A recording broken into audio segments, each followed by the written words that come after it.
Good morning, everyone, and welcome to the Great Britain Sail Grand Prix. Where better to host it than Britain's ocean city here in Plymouth? I'm your host, David Garrido. I am a presenter for Sky Sports, who are the broadcast partner for SailGP in the UK.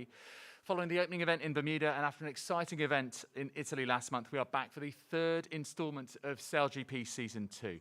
And for those of you watching and those in the room who are new to SailGP, this is the most exciting race on water. It is a sport of highs, high tech, high drama, and high speeds, with sport's best athletes battling it out in identical F50 foiling catamarans.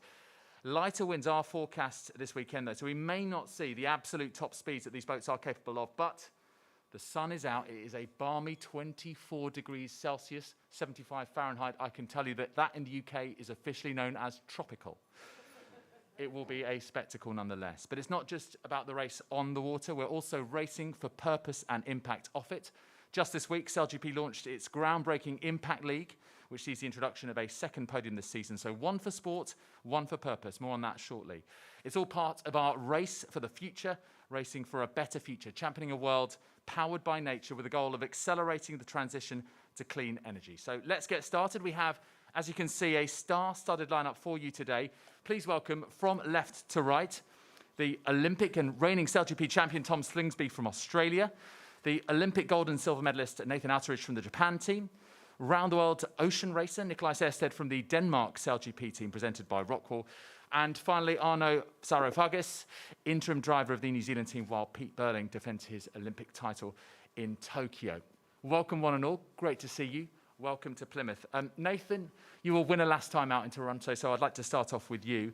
But let's start off with the race off the water. It's exciting times for SailGP, bringing the competitive edge to sustainability. So the Impact League was launched yesterday here in Plymouth. Can you just tell us a little bit about it and how it works, please?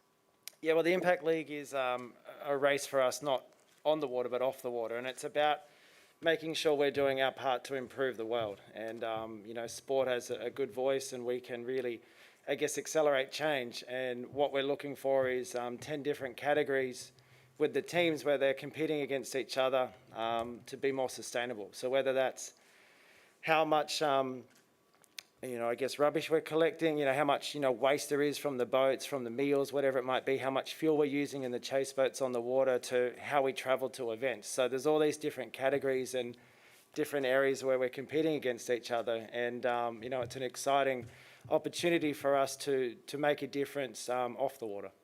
And it's been a busy week for the Japan team. You've announced a partnership with a Plastic Planet, coming on board as your purpose partner. Can you tell us a bit about them and what you're hoping to achieve with the partnership, Nathan? Yeah, so we recently partnered with a Plastic Partnership, and Sean's here with us today. When we met them a couple of months ago, it was really interesting to see what they've done over the recent years. And it's more about raising awareness about plastic. And I really like one of the slogans they have. It's about turning off the tap for plastic. Plastic is everywhere in this world. And as sailors, we see it in the water more now than we've ever seen it before. And it's one thing to just do beach cleanups and clean up the mess, but it's really trying to understand, how do we stop this problem? Why is there so much plastic? We talk about single-use plastic. That's a big problem. You look at everything you do in life, you're associated with plastic. So, our partnership with the Plastic Planet and the message they're getting across is really assessing where you can reduce your plastic consumption and working towards a plastic-free world. Yeah, and to use that water analogy, I suppose stopping at the source, isn't it? And helping that side of things. But let's talk about on the water, shall we? What better way to crown this week for you than by clinching back-to-back wins? As I mentioned, you were victorious in that final race in Toronto. Can you do it again here in Plymouth? It is a congested leaderboard, as you know. It's a tight championship so far. So who are you most wary of, Nathan? Well, all 7 teams, to be honest. I think everyone, is very good in this competition. We had a really good event in Toronto, sailed really well throughout it. And, we're quite fortunate that Jimmy Spithill and the US team, suffered some damage, which gave us that win. So I think it shows that, the competition is really good. We've never done back-to-back wins as a team before. We won one event in season 1 and we've won one event in season 2. So our goal is to really get into that final race. If we can make top three, that's going to be important. At the end of the day, it's about being in a position to be there at the end of the series. And I think all the teams are targeting top three. So, there's no one team that we're really focusing on. And I think if you look at the venue here and after our practice racing yesterday, it's really shifty. And with the light wind forecast, it could be quite difficult. So it's a matter of keeping your boat on the foils and keeping it moving. And, we're just looking forward to another day of practice today and getting out there for when it counts tomorrow. Thank you, Nathan. Go well this weekend. Tom, next to you. And like Nathan and the Japanese team, you've also announced your purpose partner this week, Parley for the Oceans, an exciting partnership. Why is that such a good fit for the Australia team, Tom? I think it's a good fit for us, just I guess going on with Nathan's comments, but plastics in the ocean, it's something we deal with every day, and this is a huge thing for Parley. We're out there every day, and especially with our new boats, hydrofoiling, high-tech catamarans, we cross so much ocean every day, and it's something we can see so clearly now. And I think before, when I grew up sailing, I used to grow up sailing slow boats sitting on the water and used to cruise through, and you couldn't really see everything, but now we really do. And Parley's a leader in this world, and I might be biased, but I think we have the best sustainability partner at Team Australia with Parley, and I think it's going to be a great fit for us. They're so passionate about helping more sustainable practices and also plastics out of the ocean, and so yeah, I'm very excited to have them on as a partner. Well, Tom, I mean, you may have the best sustainability partner in your eyes, but there is work to do in this new Impact League. You're currently fifth. Again, it's tight. 23 points separating second and sixth. Now, I'm guessing the sense here, you guys being elite athletes, that you take this side of things as seriously as the racing on the water. What are you prepared to do to win it then? That's true. Making it a competition was definitely a smart move. I've already put in 2 complaints about the judging criteria for the first 2 events, and we're still waiting for a decision on one of them. But yeah, we want to get back up to the front there, and for sure we don't want to be fifth, and we feel like we've got the best partner with Parley, and we want to do them proud and get them to the front of the leaderboard. So yeah, everything. We were just debating out the back, like, how did we have this much chase boat fuel usage? We believe we had less than that, and we should have been higher in the points ranking for that. So I think making it a competition was a smart move, because we've got so many competitive people in all these teams, and we can't handle someone being ahead of us in a leaderboard. So yeah, it's going to be fun. It's something that really drives us, and it's an extra motivation to really do our part. We're going to get to know you as Tom Steward's Inquiry Slingsby from here on in. I'll take it. Now, you've really gone from a brilliant Bermuda to a tough Taranto, a little bit, sort of, I suppose, different to Nathan and Japan, almost kind of flipped it, really. So which Australia team is going to turn up this weekend, Tom? Any learnings you can take from Italy and you can implement here? For sure. Look, I think pretty much it's pretty obvious for people. We're Australians, and we like windy conditions, big waves, whatever it is. The more gnarly the conditions, the more comfortable we are. Light airs for us is a weakness, and we've been working on it all the time, and we made a lot of mistakes in Taranto. It is a difficult sort of climate at the moment, with us being Australians getting in and out of our country with the whole COVID situation, and unfortunately this week we are down some more crew, and we've got some replacements. So it will be a tough week again for us, and add that our weakness of light airs, but we are embracing that. We are looking forward to the light airs, because we want to improve in that condition. And but yeah, look, it is going to be a tough week again for us, I think. But the way we're sailing in practice, the way that the new guys are picking up, having never sailed a boat like this, it's exciting for me, and I think we're going to surprise some people who think that we've lost a couple more crew members. They're going to be at the back. I think we can show them that we're still there, and we're still a big threat. Big challenge ahead, but good luck in both competitions this Thank weekend, Tom. Nicolai, I'd like to come to you next. Your team has the support of Rockwool. You've been working hard with the host cities at the venues where SailGP races. Tell us more. Yeah, it's a great opportunity for Rockwool to go to these cities and meet city officials, and they created a program called Beneath the Surface, where where we dive into the cities and see where Rockwool can help and develop the cities and show some of the solutions to the climate issues that the cities face and we all face. So it's a great opportunity, and I think also SailGP, has a good value in Rockwool really looking into these cities and really trying to create some business in them. And closer to home, I mean, you've also been doing quite a bit in your own native Denmark to inspire young sailors through the Rock the Boat initiative. What does that set out to do, Nicolai? Oh, that's something I'm very proud of, and it's obviously inspired by SailGP's Inspire program. It's about giving young sailors opportunities to go foiling and learn foiling boats from a young age. And if I had that opportunity when I was that age, I would have been very happy and very proud. So I think this is something that is really close to us, and we really want to keep doing in the future. And we already have another Rock the Boat Academy coming in next week, where we're going to be more than, I think, 80 sailors. So it's fantastic, and it gives the next generation of SailGP athletes the opportunity to learn from us and be on the Danish team in a few years. Well, just taking on that theme of inspiration, Nicolai, of course, there's already been a bit of Danish inspiration this summer with the Euros. Your boys went deep in the tournament. You played at Wembley, which, as you know, is the home of English football. What would it mean to you to win here at Britain's Ocean City ahead of your return home to Aarhus next month? Oh, it's always fantastic to win any event, and I don't think it matters too much, to be honest, where it is. Of course, home event is good to win, but for us, it's about the points in the leaderboard, and the location doesn't matter too much. Even though you guys beat us in the European finals, there's no grudge from us. We moved on, and we're in a nice and comfortable place again in our minds. I think you scored the best goal of the game, though. That last goal free kick was pretty special. I would agree. Arno, to you next. You're the man in interim charge while Pete Berling and Blair Tuke are defending their Olympic title.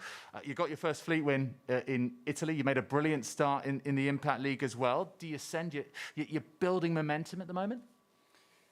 Yes, as you say, it was quite difficult in Italy to jump on board for myself and Jason. We are impressing two really great guys that are not here with us, but they give us a few tips, and we were going really nicely in Italy. It was maybe the beginner luck, but we try to improve, and it's going to be even harder here. I think in Plymouth, it's going to be light, so it might suit me better than the Aussies, but from the lake. But otherwise, there is a big challenge for us as well to stay up on the leaderboard on the sustainability part, and we try to push hard on that as well. But the aim is to be on top of both of them at the end of the weekend, at the end of the season. I gave Tom a little bit of criticism and gave him a little bit of jip about the sustainability side of things, but I don't want to be accused of antipathy and bias here, so I'm going to come to you with the same kind of treatment, because admittedly, SailGP this season is very competitive. 6 different teams in the finals of the 2 races we have so far, but New Zealand isn't one of them. Is that going to change this weekend? Yeah, I'm sure it will change this weekend. Yeah, I mean, we'll try our best to, and yeah. I can see the steely confidence in your eyes, Arno. Let's talk a little bit about the sustainability side of things, because for the New Zealand team, purpose, impact, it's really been at the heart of everything that you're about. Why is it important, and how important is it for you to stay at the top of the Impact League? The sustainability has been in the DNA from the start of the project. Pete and Blair have bring live ocean into the project since the beginning, and it's a big push from them to make sure we can all as sailor and competitor make an impact on the sailing world, and try to push in the eyes of the public all the things we can do and have a healthy ocean. It's everyone can do something. Only little bits can make a big change at the end of the day, and we try our best to maximize everywhere as we can. Yeah. Okay, thank you very much indeed, Arno. Really good discussion. It's an issue that's certainly close to my heart, one of my passion points, and certainly as far as Sky Sports are concerned, as broadcast partners of SailGP in the UK, I think there's a lot that we can learn from you guys as well, as far as creativity and impact in what you're doing with the Impact League. I'm just going to pause there and take the opportunity to ask a few questions that we received from our global media online and from the media in the room. A question for Nathan Outteridge from Matt Sheehan of Planet Sail. He says, we know there is new technology coming this season with the new 29-metre wing. Are you involved in the testing? Will we see this in Denmark at the next event? Yeah, so it's no secret that we are getting more horsepower moving forward, a bigger wing, and I believe the first wing was here and they've assembled it and put it together and it's gone through its paces, and we will first see that on the water when we get to Denmark. So I've been asked to get up there and help with the testing to make sure that that wing's ready to go. I don't think we'll be racing with it there in Denmark, but that'll be the first time we get to see the wing up in the air. And what we're really hoping is that we get more horsepower so we can sail in less wind. And as we saw in Toronto, we had 3 people on the boat in very light winds. What we really want is to get all 5 of us back on the boat and be foiling in 5 or 6 knots of breeze. So hopefully when we get to Denmark, we'll find out if that is actually the case. But more sail area means more horsepower, and that's what we want. We want to go faster. Just as a little follow-up, how much of a challenge is it to adapt when you have a new piece of kit like that? It's not so easy. You know, you think, oh, we're just adding more sail area or we're reducing it. And I remember back to Bermuda when we went to those small wings for the Sunday racing. For the majority of the teams, we'd never used them. So we got an hour to practice with this wing before racing began. And the boats change a little bit in their fundamentals. You know, you go smaller wing, it gets a little bit lighter, there's less drag, the boat goes faster when it's windy. It also maneuvers much easier, but the angles that the boat sails at change a lot as well. We go to the bigger wing, as I said, we're going to get more horsepower, the boat's going to be heavier, there's more weight up top, it'll be perhaps a little bit more inclined to tip over if you don't control it properly, and the balance point of the boat will change as well. So that's why I'm pretty excited to be asked to help develop it, because I'll get a step ahead of the other teams by being involved in that. Risk and rewards. Okay, I'm going to open it up to the floor. So if you have a question for Tom, Nathan, Nicolai, or Arno, please put your hand up, and a radio mic will circulate around. And don't be shy. We have one here at the back. Thank you. If you could say your name and where you're from, please. I'm Rob Peake from Yachts and Yachting magazine. Question for Nathan, if I may. Nathan, your team and all the teams have been working with female athletes to integrate female sailors into the series. I wonder what you thought of that program and where, in an ideal world, it might end up. Might we see, for instance, the America's Cup following suit? I think it's a great initiative. I think it comes down to the fact of giving opportunities to female sailors to get involved in sailing boats like this. And as you can see in the initial lineups, that hasn't been the case. And as new teams have come on board, new male sailors are being given opportunities to get on these boats and start sailing. And the question is, well, why don't the females get their chance to start on an equal playing field? And so rather than just sitting back and just waiting for that to change, SailGP's created the Women's Program Initiative, which is really good. And the whole initiative is about giving the top female sailors in the countries access and a chance to be associated with SailGP.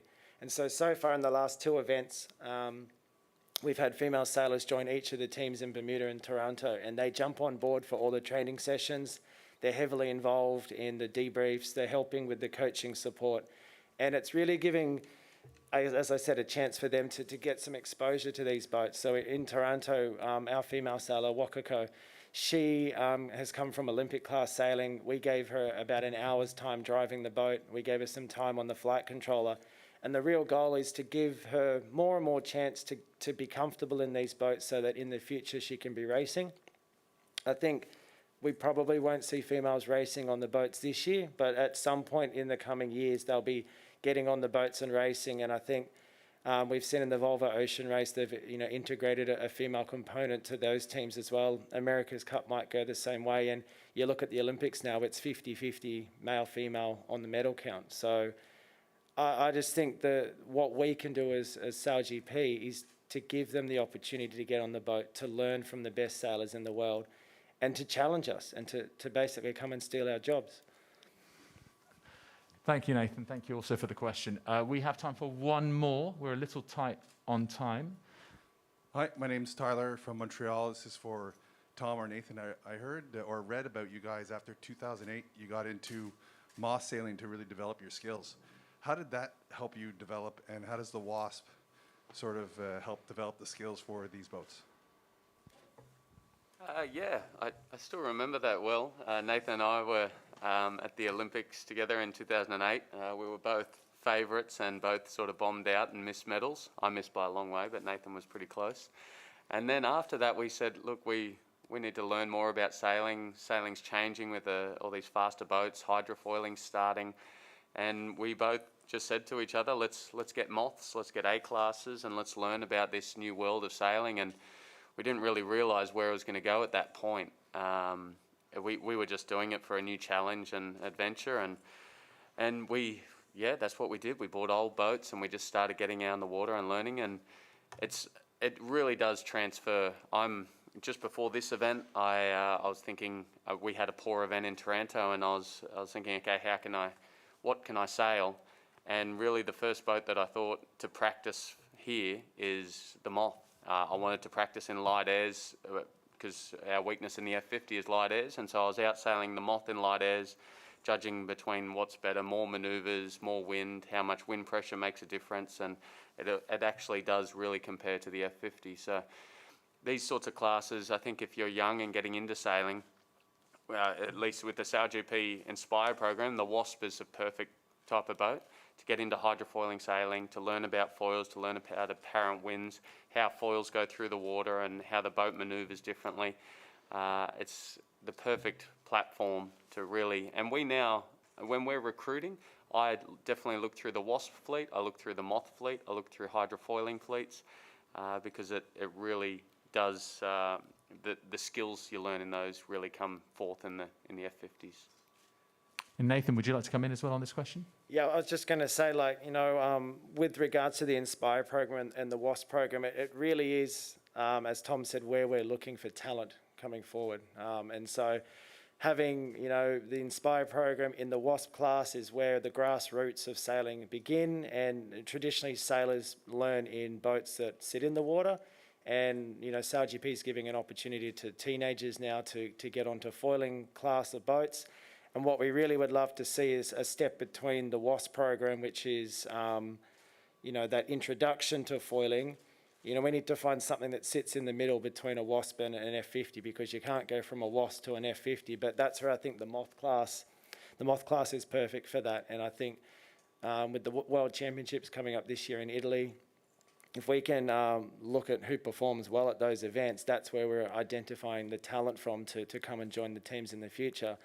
And the good thing about the Moth class is that, Tom and I and many of the SailGP sailors will be there racing and competing against the talent that's coming through. And so when there's young sailors coming through that are, beating us, that's when it's time to know that you've got to hire them and get them on your boat and maybe take a step aside. If you can't beat them, sign them up. It's a lovely sentiment to end on. Thank you very much indeed. Good luck to one and all this weekend. Tom, Nathan, Nicolai and Arno. It's half time, 4 drivers down, 4 to go. We're going to take a quick break to reset and we'll be back in a few minutes' time. Thank you.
From left to right, Olympic gold medalist Paul Goodison from Great Britain, America's Cup winner Jimmy Spithill from the USA, two-time World Match Racing champion Phil Robertson from the Spain SailGP team, and finally Olympian and four-time world champion Billy Besson from France.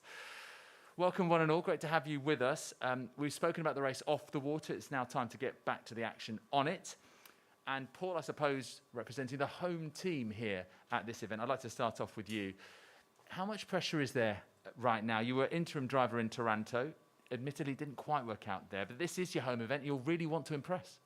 Yeah, no, for sure. It's fantastic, first of all, to be back out on English waters. It's been a while since I've sailed here, and yesterday really turned it on. We're out there sailing just rash vest. The sun was out. I don't think these guys were quite expecting the nice weather that we've had, and long may that continue. But we're hoping for, obviously, for a little bit more wind coming this weekend. Well, let's talk about where we are. I mean, this place that we're going to be racing, it's a natural amphitheatre, isn't it? It's racing close to shore. Your crowds of 4,000 that are there watching you from land. There are more out on the boats in the water itself. How exciting is that, and what can we expect from the racing, Paul? Oh, it's really exciting. Like just being out there yesterday, it is a natural amphitheatre. It's a fantastic venue to have these kind of boats ripping around, and the crowd's going to get a great view. We need to hope that the wind comes in and we get a little bit of a thermal sea breeze to really see the full potential of these amazing boats. But I think the crowd's in for a real treat. And you're also continuing with your trials as part of the Female Pathway programme here in Plymouth. So tell us about the amazing athletes that you have with you this weekend, and indeed how the programme is going overall.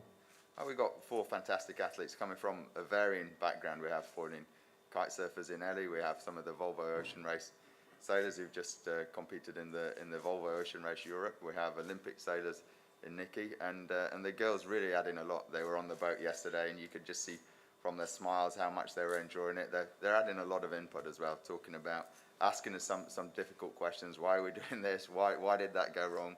What are you doing here? So it's fantastic to have these girls there, and trying obviously to try and get a space for next year on the boat, and the programme's going really well. It's fantastic to have the girls here with us.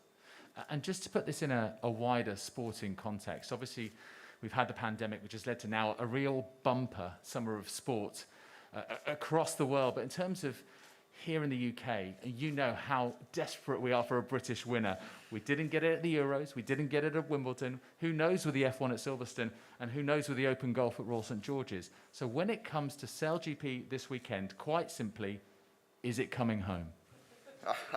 Let's hope so. I thought it was coming home with a football, and what a tremendous game that was to watch. But it's going to be difficult with some fantastic competitors here. For us, it's all about trying to make it into the top 3. We've got to get in there to have a shot at the final race, and then anything can happen from there. So really excited and looking forward to the racing. And if it all goes our way, then yeah, for sure we can be up there winning. Fantastic. Thank you very much indeed, Paul. To Jimmy, to you next. Before we look at the racing side of things, I mean, you recently launched a really interesting initiative in the US, Foiling First. Can you please tell us a little bit about that and what you're hoping to achieve? Yeah, it's an exciting project, and we're actually, after this event, we're heading straight to the States for our first Foiling First camp, which the entire team's really looking forward to. But it really is about setting a bit of a pipeline and a pathway for the next generation of talent in the US. Foiling obviously is the focus. That's what everyone wants to do today. But at the same time, we are also really trying to make an impact in diversity and inclusion in American sailing. So we've partnered up with a couple of great organisations, which is RISE and the World Sailing Trust. So yeah, we're hoping we can build it. We're taking the early steps now and looking forward to the camp next week. And in terms of the action on the water, I mean, admittedly, you had a bit of tough luck in Toronto, despite an impressive showing in the fleet races, eventually taking 3rd place in the final race. Is this the event, Jimmy, where everything finally comes together for you? Well, we'll have to wait and see. I mean, Toronto was in the lighter air, and this event is clearly looking like light conditions, probably sailing with 3. We enjoyed doing that. You know, it sort of reminded us of, having to do a few rolls and guys who are multi-skilled, and we've certainly got that on our roster. So yeah, it should be fun. I mean, it's going to be a dynamic race course. If you just looked at some of the practice stuff we were doing yesterday, I mean, no lead was safe. Guys came from well behind. So I think for people watching, it's going to be awesome, even though it's light conditions. And just finally, you've actually sailed here before. You've been to Plymouth before, and you were involved in the Fastnet race a few years ago. So what are your thoughts on it as a venue? What can we expect this weekend, Jimmy? I think for spectators, it's the ultimate. Anyone that goes up on the hoe there, it's just perfect. It's just like a natural stadium. Already starting to see spectator boats turn up for the weekend. And yeah, as you said, everyone is sort of really sport hungry at the moment. People are really trying to get down and watch events. So I'm expecting a huge turnout, especially, as Paul mentioned, with the sun out in Plymouth. I certainly turned up with a dry suit, gum boots, and yeah, I'm in shock. Enjoy the sunshine while it lasts, Jimmy. Thank you very much indeed. Phil Robertson, to you next. Now look, you've kind of done this by stealth, because without actually winning a fleet race or a final, you are top of the championship leaderboard. How have you done it? And surely, Phil, there's a target on your back now, isn't there? I haven't seen one yet, but no, look, I think in a fleet like this, everyone is capable of winning races, winning events, and you've got to be consistent. You've got to keep just chipping away, making sure you're making the right calls in every single race. And we've done nothing special. We're a young team. We're learning these boats. These guys next to me are the ones with the experience in these things, and we've got big steps to take to catch up to them, and we're doing everything we can. And we've sort of got to a level now where I'm quite happy, I'm comfortable, I can put the boat into manoeuvres and I can trust my crew they're going to pull it off, and that's a good place to be. And now what I'm seeing from the younger guys in our team is they're starting to invent new manoeuvres and new ways of sailing these boats, and they've got brilliant ideas, and that's what you expect from young guys. So yeah, we're in a good place. Now, obviously, we're in the UK. I'm going to make a little bit of a football comparison here. I don't know how much you follow football, but there is a Spanish supporter. Oh, are you? Yeah. Kind of have to say that, though, don't you, Phil? So there is a programme here in the UK. It's called Match of the Day, and there used to be a pundit on Match of the Day called Alan Hansen, and he famously said, "You can't win anything with kids." He was talking about the Manchester United team of that season, and what did they go and do? Win the Premier League title with the youngest squad that they'd ever been. So he was sort of famously exposed for that tweet. But what about this and this scenario? You've got lots of young talent in the Spain squad. Are you confident that they can deliver? Oh, absolutely. Yep. They're a talented bunch, but I think what you get with young people is they're adaptable.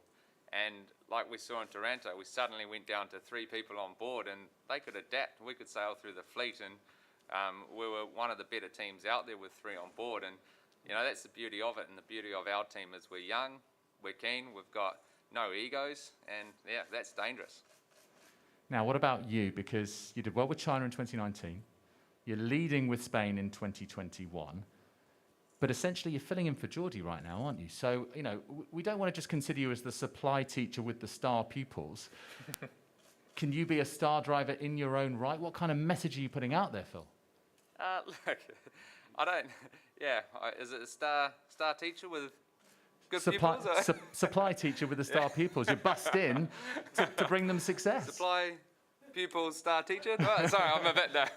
Look, it's my role is what it is, I'm here to help SailGP progress as a series. I'm here to put a competitive foot forward and make sure we are competitive, and every time I step on board a boat, I want to be winning, whether it's with guys with no experience, guys with experience, it doesn't matter. And, season 1 we were with China, those guys had never foiled before. They'd never been out of the air in a boat, and they can't really sail, to be honest. And we taught them to sail an F50 and come 3rd in season 1 against guys with a lot more experience on these boats and in sailing in general. And season 2, we've come into the series with 0 experience, and we're now leading the series, I think that speaks for itself. But also in saying that, we're 2 seasons into the series, and there's 6 more to go. We're not looking at it saying, oh, we're leading, we've got to stay there. There's no pressure. We just got our eyes forward, and there's 6 events to go. We've got to improve a lot, and this level in this series is going to go up a big chunk in that time. Plenty more to come then. And as you say, such a competitive championship this year. And just finally, to you, Phil, you've got the team's home event coming up in Cádiz in Andalusia. How excited are you about that, especially with the seafaring history of the place? Yeah, we're thrilled. Look, Cádiz is a fantastic city, and the whole government is so thrilled to sort of have SailGP come in there and competing. The arena to be sailing in is going to be superb, flat water, should be breeze like Plymouth. But look, it's great. We're super excited to be going there. The kids are super passionate about their country as well, and just stirs my spirit up as well. And to see that, and they're thrilled, and we've got our foiling base getting set up there in Goodison as well. And yeah, it's going to be brilliant. We can't wait. Go well in Plymouth before then, though. Thank you very much indeed, Nice. Phil. Thank you. Billy, bienvenue à Plymouth. Thank you very much for being here. You had a decent start in Bermuda. Then it was a bit more of a struggle in Taranto. But how much have you looked back at the data and analysed your performance? Yeah, we have a good start, but not really good because I didn't win. Yeah, we saw a lot of data and a lot of video on the last month to be a great for this venue. And you also have a Briton in Lee McMillan on board. Is that going to be an advantage for the team here in Plymouth? Will he be applying the pressure to get the team on the podium and maybe even a win? Yeah, it was an advantage until to say me. It was a first time to sail here in Plymouth yesterday. But no, it's clearly an advantage for us because as Lee, it's a really nice sailor and really great sailor, and he for sure it will be a proud to do best as we can here in Plymouth for British public. So and if it's a French boat, it's gonna be in first for the public, for the English public. Maybe it's good too. I'm sure they would love that. Finally, you had a special guest yesterday. Zara Tyndall joined you. How was it to have her on board? Fantastic sports person, of course. Did she have any words of encouragement for you? Yeah, she is a really fantastic woman, and she was really happy to sail on the SailGP boat, and she said, "Allez les Bleus." No way, it's joke, for sure. It's joke. No, but she was really encouraged us to be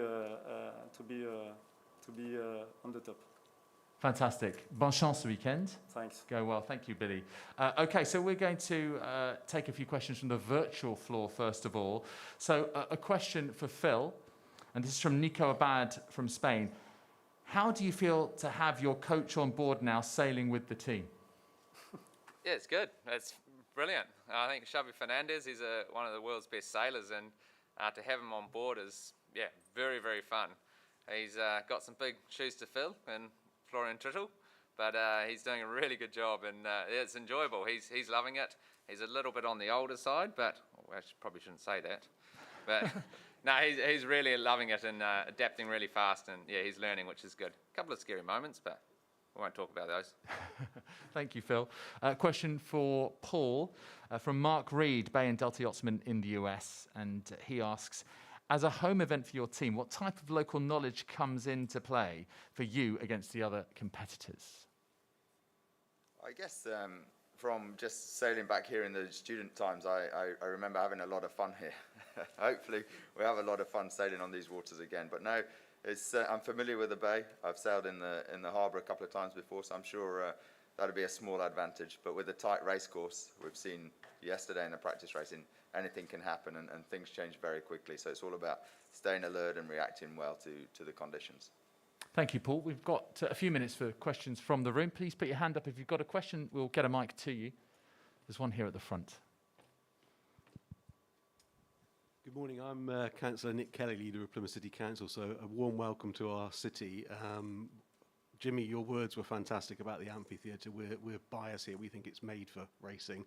But Paul, can I ask you how much of an impact can the home crowd play in sort of urging you on for success?